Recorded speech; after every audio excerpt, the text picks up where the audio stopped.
Nosotros decíamos esta mañana que en la misma medida en que avanza el secularismo en nuestra sociedad, en esa misma medida el mundo se va haciendo cada vez más hostil hacia los cristianos y aún en aquellos países donde no hay una persecución abierta contra el cristianismo, los creyentes están comenzando a sentir una fuerte presión para ceder en sus convicciones, para que tengamos que mantener nuestra fe encerrada en las cuatro paredes de nuestras iglesias locales. Si una persona ataca nuestra fe, eso es libertad de expresión. Pero si un cristiano proclama las verdades absolutas de la palabra de Dios, eso es intolerancia. Así que, hermanos, de repente nosotros hemos pasado a ser los malos de la película. Mientras que los que promueven una agenda de inmoralidad abierta, ellos son aplaudidos, son personas progresistas. Y en medio de ese panorama tan hostil, tan amenazador, muchos cristianos pueden comenzar a sentir temor y aún comenzar a ser tentados a ceder en sus convicciones, a ceder a la presión. Bueno, mi hermano, si ese es tu caso, el pasaje que vamos a estudiar en esta tarde es relevante para ti. Porque Timoteo se encontraba en una situación similar cuando Pablo le escribió esta carta. Nosotros sabemos por el resto de las escrituras que Timoteo era un hombre joven, Timoteo era tímido de temperamento, por lo que Pablo le escribe esta epístola con el propósito de motivarlo a seguir adelante a pesar de las dificultades que él estaba enfrentando en el desempeño de su ministerio. Y aunque no tenemos el tiempo para leer ahora lo que Pablo le dice en el capítulo 1, nosotros vemos allí cómo Pablo les recuerda en el versículo 6 que Dios no nos ha dado espíritu de cobardía, sino de poder, de amor y de dominio propio. En el versículo 8 le dice a Timoteo: no te avergüences de dar testimonio de nuestro Señor, ni de mí preso suyo, sino participa de las aflicciones por el evangelio según el poder de Dios. En el versículo 13 le dice a Timoteo: retén la forma de las sanas palabras que de mí oíste en la fe y amor que es en Cristo Jesús. Guarda el buen depósito, mantén tus convicciones. Y luego, cuando comienza el capítulo 2, Pablo le recuerda a Timoteo que nosotros somos como soldados de Jesucristo, que nosotros somos como agricultores que estamos sembrando la semilla de la palabra de Dios, que nosotros somos como atletas que estamos en la carrera y que no seremos coronados a menos que corramos la carrera fielmente hasta el final, hasta que lleguemos a la meta. Hermanos, nunca ha sido fácil ministrar fielmente la palabra del Señor y nunca lo será. Pero hay cuatro grandes verdades en este pasaje que yo acabo de leer, 2 Timoteo capítulo 2 versículos 8 al 13, que pueden ser de gran estímulo para nosotros. Y yo me preguntaba, ¿es esto una predicación o es esto una meditación de la palabra? Bueno, yo realmente no sé lo que es. Ustedes juzgarán al final. Pero lo que yo quiero compartir con ustedes en la manera más sencilla posible son algunas verdades que hay en este pasaje y que pueden ser de gran estímulo, de ánimo para nosotros, que podamos seguir haciendo lo que el Señor nos ha llamado a hacer, cada uno, ¿verdad? Según el don que ha recibido, cada uno según el llamado que ha recibido. Algunos servirán a Cristo de una manera, otros servirán a Cristo de otra, pero todos somos servidores de Cristo, todos somos siervos suyos. Y estas palabras pueden ser de ánimo para seguir haciendo, vuelvo y repito, lo que tenemos que hacer, sin importar lo difícil y amenazador que pueda tornarse el mundo a nuestro alrededor. Y lo primero que Pablo le recuerda a Timoteo es que nosotros servimos y proclamamos a un Mesías victorioso. Nosotros servimos y proclamamos a un Mesías victorioso. Versículo 8, Timoteo, acuérdate de Jesucristo. Acuérdate de Jesucristo, del linaje de David, resucitado de los muertos conforme a mi evangelio. Uno de los personajes ficticios más famosos del siglo XX es Superman. Superman fue creado originalmente por el escritor norteamericano Jerry Siegel y por el dibujante Joe Shuster en 1933. Era un personaje avanzado para la época. Según la historia original, Superman nació en el planeta Krypton. Su nombre original era Kal-El.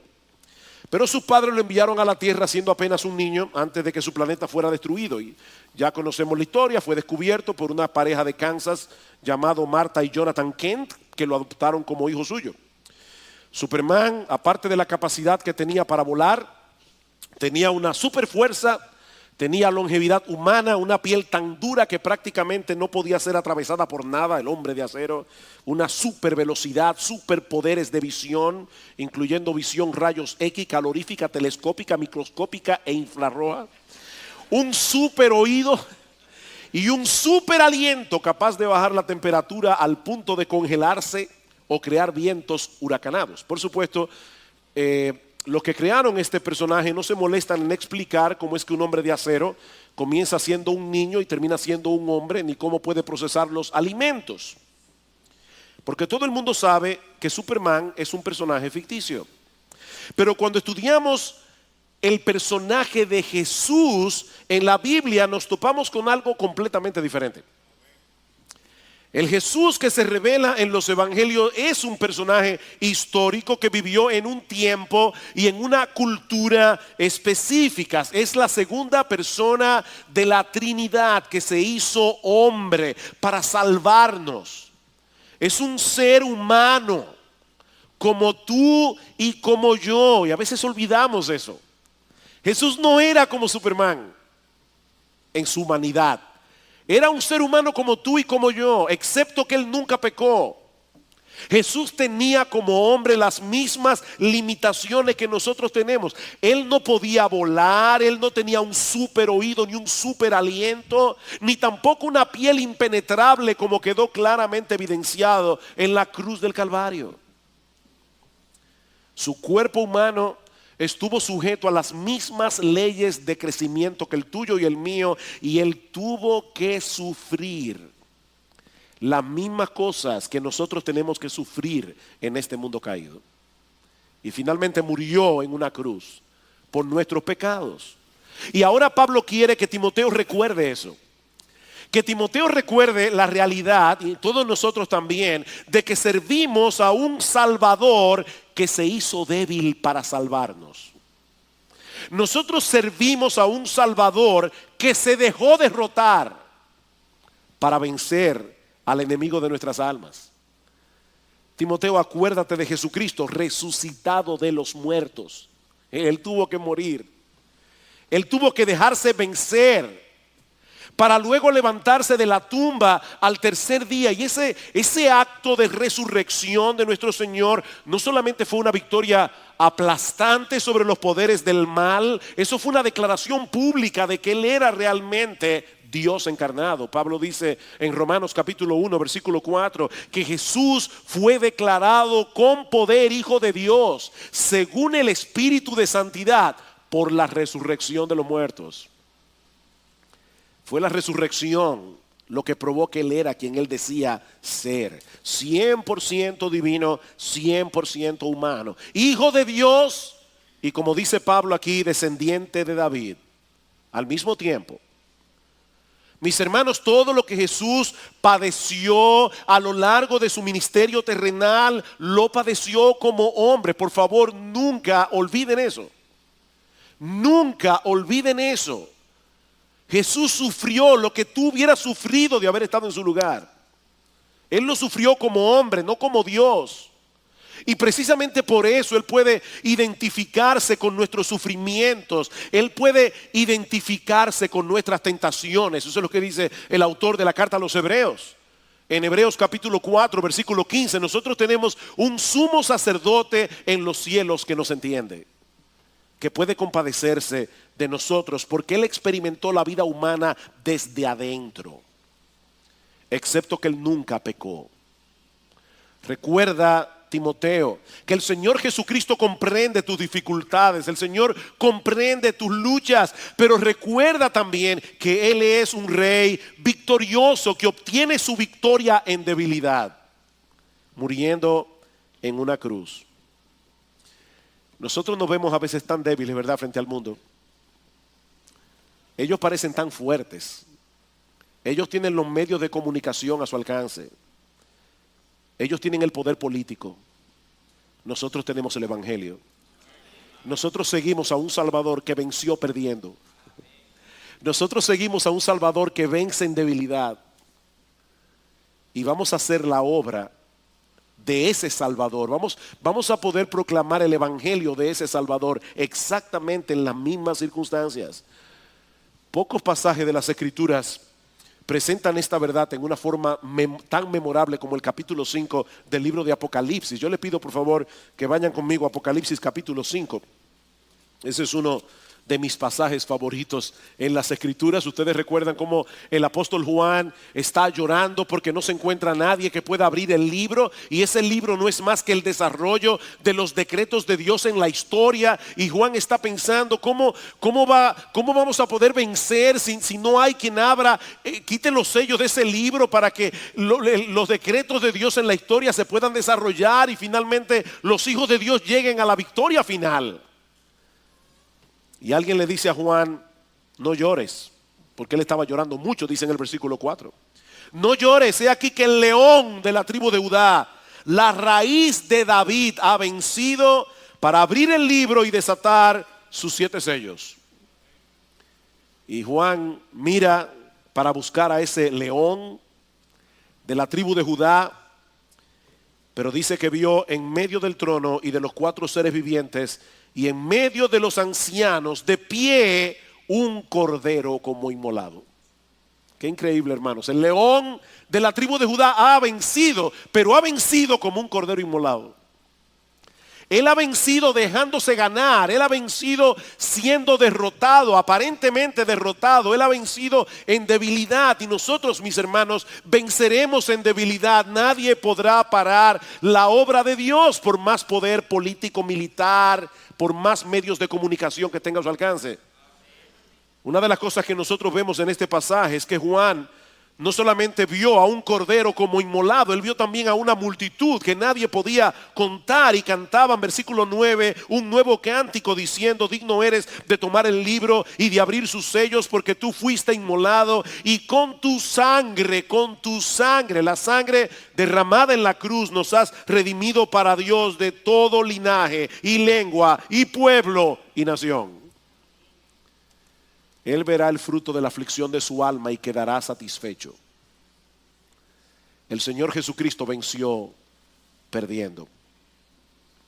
Recuerda, Timoteo, que ese Jesucristo por el cual estás sufriendo se levantó de la tumba al tercer día para no ver muerte nunca más. Él está vivo, Él está reinando como el Mesías prometido de la descendencia de David.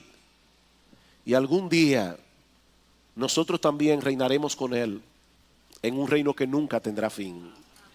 Dice en el versículo 10: y nos has hecho para nuestro Dios reyes y sacerdotes, y reinaremos sobre la tierra. Reinaremos sobre la tierra, compartiremos su reino. Por eso alguien decía muy sabiamente: cuando tu tanque esté vacío y le falte combustible, recuerda la tumba vacía y el trono ocupado. Cuando tu tanque esté vacío, recuerda la tumba vacía y el trono ocupado. Queridos hermanos, vale la pena servirle a un Mesías que murió y resucitó. Vale la pena. Un Mesías con el cual reinaremos por los siglos de los siglos, aunque las circunstancias a nuestro alrededor se tornen difíciles y amenazantes. El mundo aborrece el evangelio que nosotros predicamos. Y seguramente vamos a tener que sufrir en un grado o en otro el hecho de proclamar ese mensaje, el hecho de vivir a la altura y siendo consecuentes con ese mensaje. Pero mis hermanos, nadie podrá detener la obra de Dios. Nadie podrá detener el avance del evangelio por más hostilidad que manifiesten en contra de los cristianos. Y eso nos lleva a nuestro segundo encabezado en 2 Timoteo capítulo 2.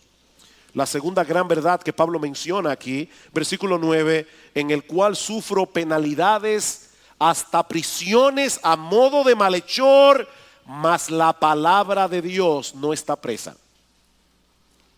La palabra de Dios no está presa. Es obvio que Pablo no quiere dorarle la píldora a Timoteo. Él había tenido que pagar un precio muy alto por causa del evangelio, y lo que está implicando aquí es que Timoteo no tenía ninguna razón para esperar otra cosa si él predicaba el mismo mensaje que Pablo predicaba. Por causa del evangelio estoy sufriendo penalidades, estoy encadenado, no como dice la Biblia no como dice la Reina Valera, que dice padeciendo prisiones. No, estoy encadenado, acusado como un criminal de la peor clase. Hace unos meses atrás tuve la oportunidad, el privilegio de visitar la cárcel donde Pablo estuvo preso, la cárcel Mamertina en Roma. Y es algo impresionante estar allí adentro.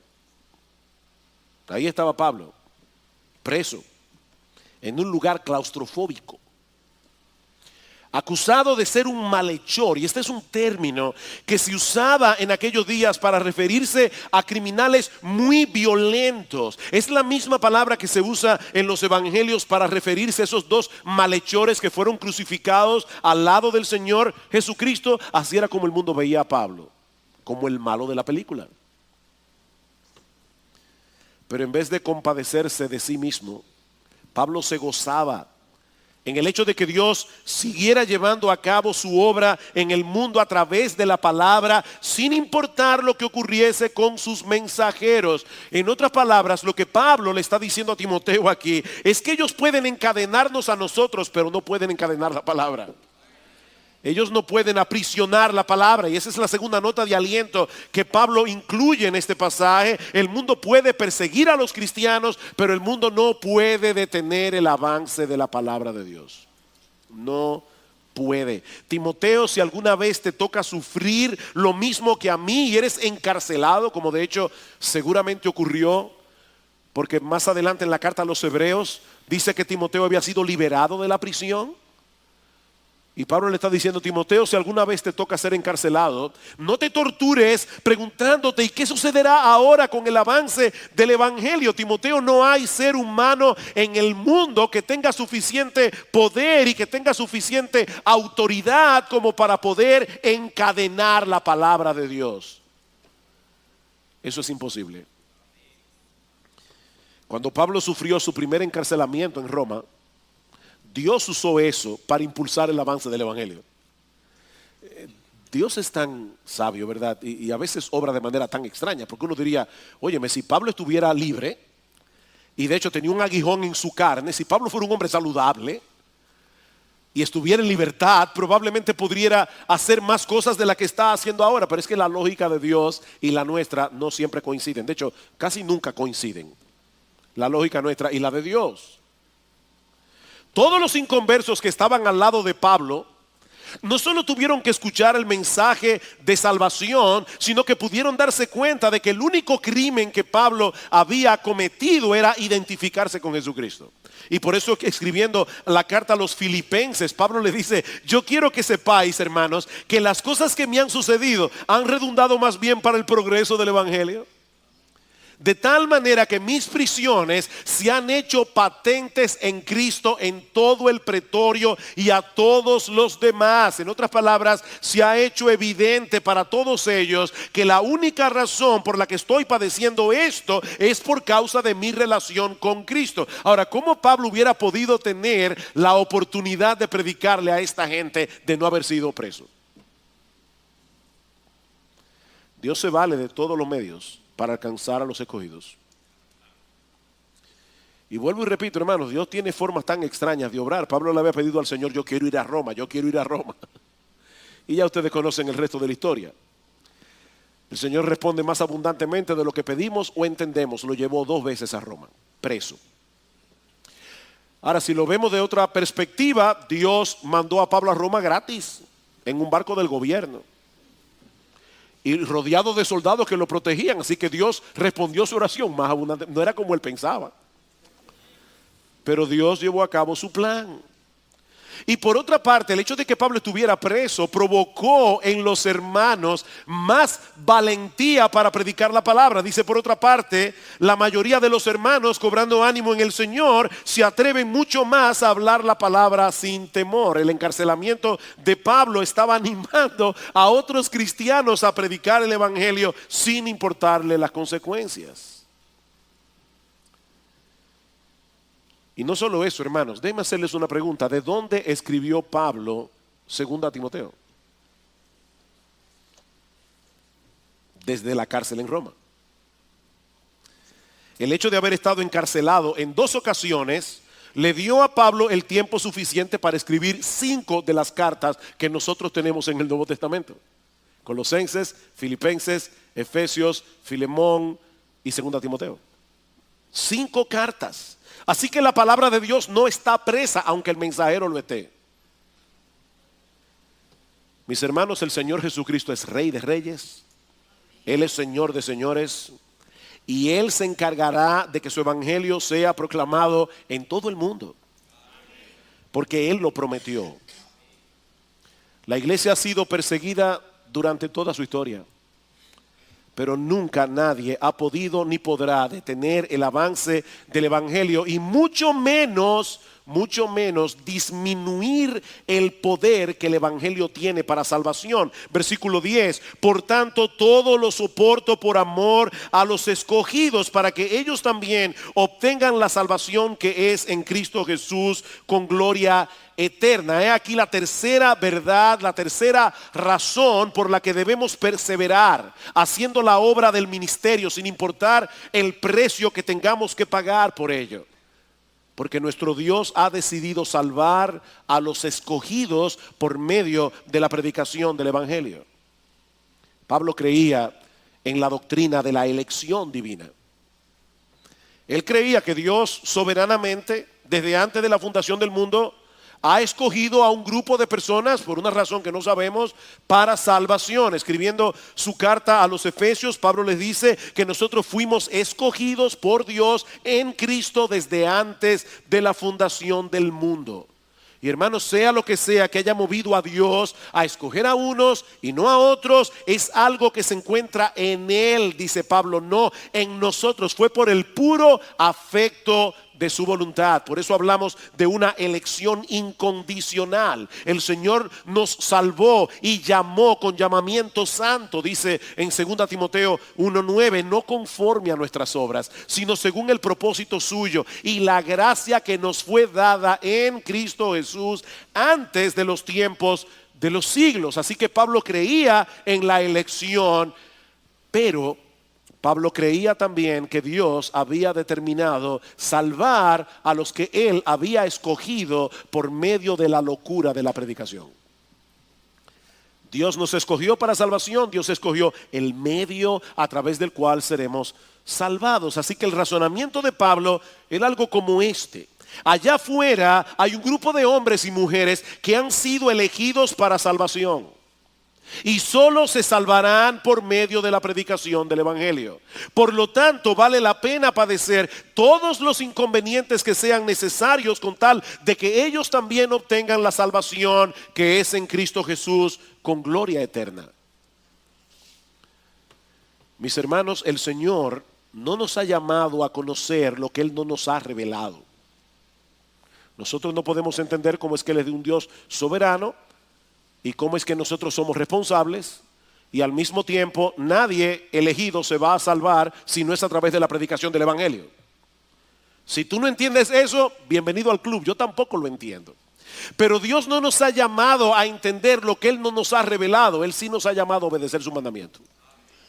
Y Él dijo que vayamos por todo el mundo y prediquemos el evangelio. Él nos manda que prediquemos su palabra a los perdidos, porque ese es el medio que Él va a usar para llamar eficazmente a aquellos que Él eligió. La predicación del evangelio. Dios nos ha concedido un enorme privilegio de usarnos como instrumento para que pecadores perdidos disfruten de la gloria eterna. Hay un himno que la primera vez que lo oí terminé en lágrimas. Es un himno por lo que dice, donde la idea que plantea es cuando nosotros lleguemos al cielo y de repente nos encontremos con todas las personas que de una forma u otra fueron beneficiadas por nosotros. Y esta persona llega al cielo y de repente comienzan a llegar las personas a decirle gracias. Gracias, ¿tú no te acuerdas que yo fui alumno tuyo en escuela dominical? A veces nosotros le damos clases a los niños en la escuela dominical y no nos imaginamos el impacto que puede tener en un niño la predicación del evangelio.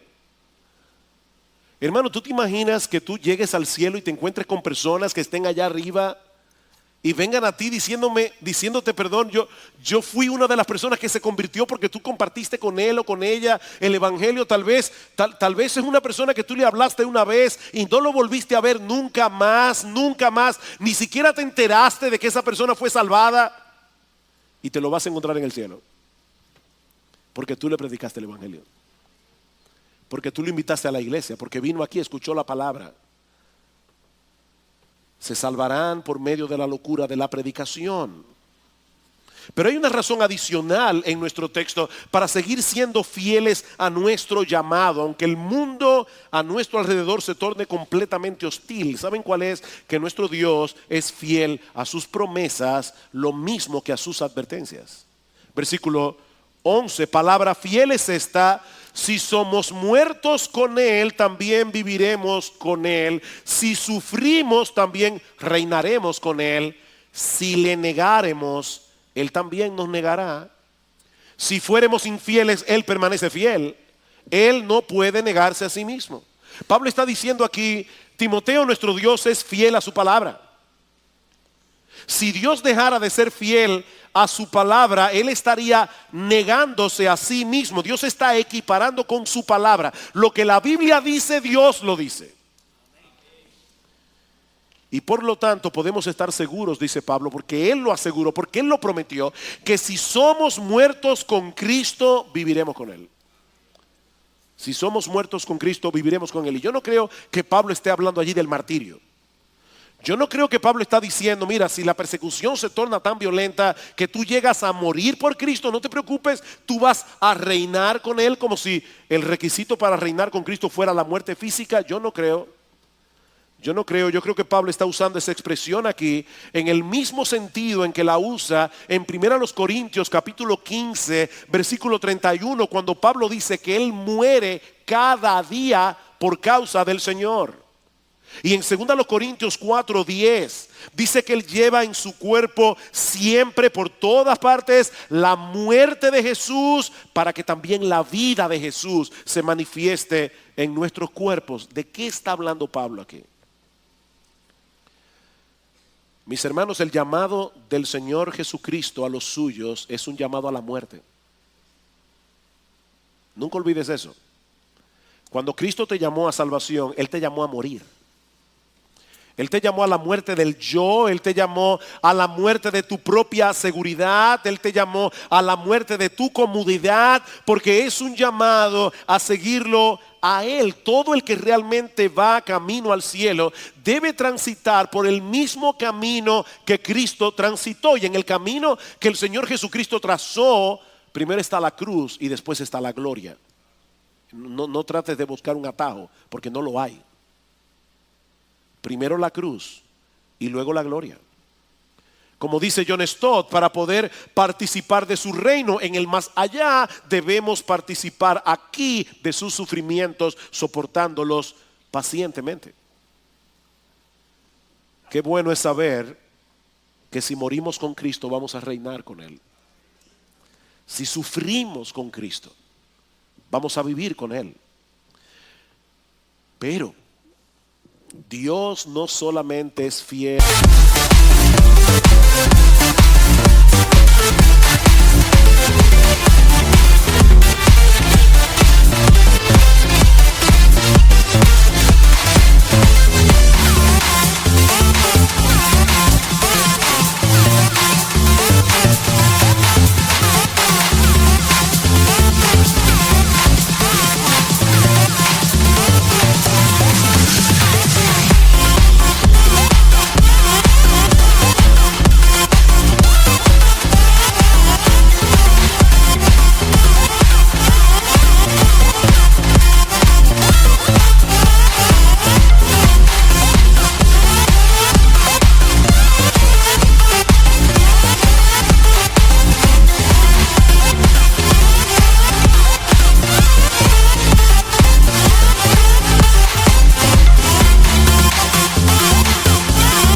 sus promesas. Pablo le dice a Timoteo, Dios también es fiel a sus advertencias. Y dice aquí claramente, versículo 12 en la mitad, si le negáremos, Él también nos negará. Si fuéramos infieles, yo creo que ese es uno de los textos más mal interpretados en las iglesias evangélicas. Yo no sé a cuántos creyentes yo he oído diciendo, o a cuántas personas que profesan ser cristianas he oído diciendo con respiro, si fuéramos infieles no importa, Él permanece fiel. Sí, Él permanece fiel a su advertencia de que si le negamos, Él también nos negará. Esa es la idea del texto. Si le negáremos, Él también nos negará. Si fuéramos infieles, Él va a permanecer fiel a su advertencia. Eso es lo que Pablo está diciendo aquí. Si el Señor dejara de cumplir cualquiera de sus promesas, Él estaría dejando de ser un Dios fiel. Pero lo mismo sucedería si nuestro Dios dejara de cumplir sus advertencias. Él es un Dios fiel. Y el Señor Jesucristo fue sumamente claro. A cualquiera que me confiese delante de los hombres, yo también le confesaré delante de mi Padre que está en los cielos. Y a cualquiera que me niegue delante de los hombres, yo también le negaré delante de mi Padre que está en los cielos.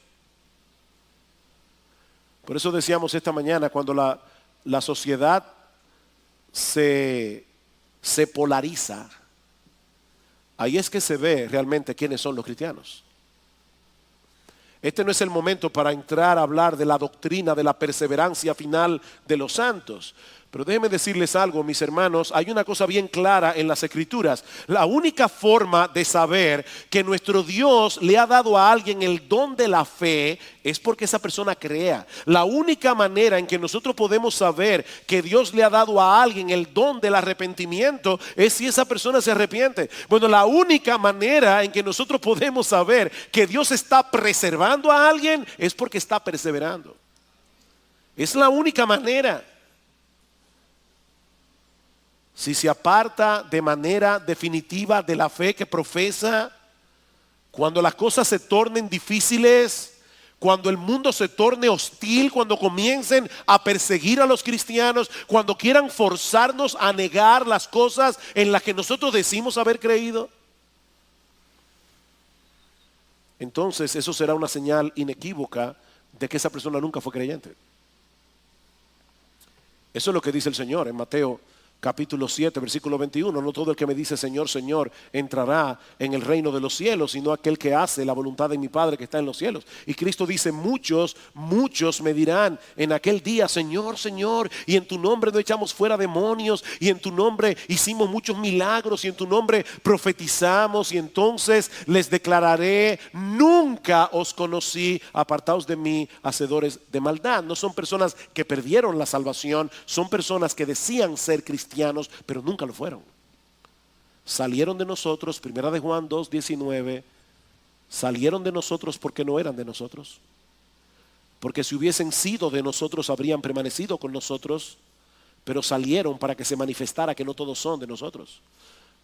Es por eso que decíamos esta mañana que las persecuciones purifican la iglesia. Las persecuciones purifican la iglesia. Cuando comienza la tempestad, los que no son los que dicen ser comienzan a abandonar el barco. Si le negáremos, Él también nos negará. Si fuéramos infieles, Él va a permanecer fiel a su promesa y Él nos negará. En conclusión, mis hermanos, yo les dije, esto no es una prédica, yo no sé ni qué tiempo llevo, era algo breve. El Señor nos advirtió hace 2000 años que en el mundo tendríamos aflicción. Y no podemos esperar otra cosa porque seguimos a un Salvador que murió en una cruz por nuestros pecados. Pero lo que aprendemos de esta breve porción de las Escrituras es que como quiera vale la pena seguir adelante. Vale la pena seguir corriendo porque servimos y proclamamos a un Mesías victorioso, porque el avance de su palabra es indetenible, porque nuestro Dios obrará a través de la predicación del Evangelio para salvar a los escogidos y porque nuestro Dios será fiel a sus promesas, lo mismo que a sus advertencias. El presidente norteamericano Woodrow Wilson dijo una vez: prefiero fracasar en una causa que un día triunfará que triunfar en una causa que un día fracasará. Yo no sé cuántos de ustedes recordarán una ilustración que hizo Salvador Gómez hace...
muchos meses atrás, de un muchacho que quería dejar la escuela.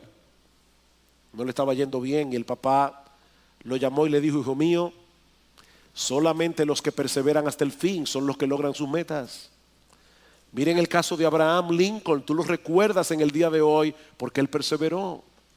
Mira a Douglas MacArthur, el famoso general norteamericano, tú lo recuerdas en el día de hoy porque él perseveró. Mira a J. Alva Edison, tú lo recuerdas en el día de hoy porque él perseveró. Mira a Elmo McClinge, y el viejo Elmo McClinge. ¿Y quién es Elmo McClinge? Dice, tú ves, no lo recuerdas porque él no perseveró. Él no perseveró. Queridos hermanos, no existe posibilidad alguna de que los enemigos del Señor ganen esta guerra. No es posible. Ellos no van a ganar esta guerra. Eso es imposible. Nosotros somos más que vencedores por medio de aquel que nos amó. Si dijera solamente vencedores ya sería suficiente. Pero somos más que vencedores por medio de aquel que nos amó.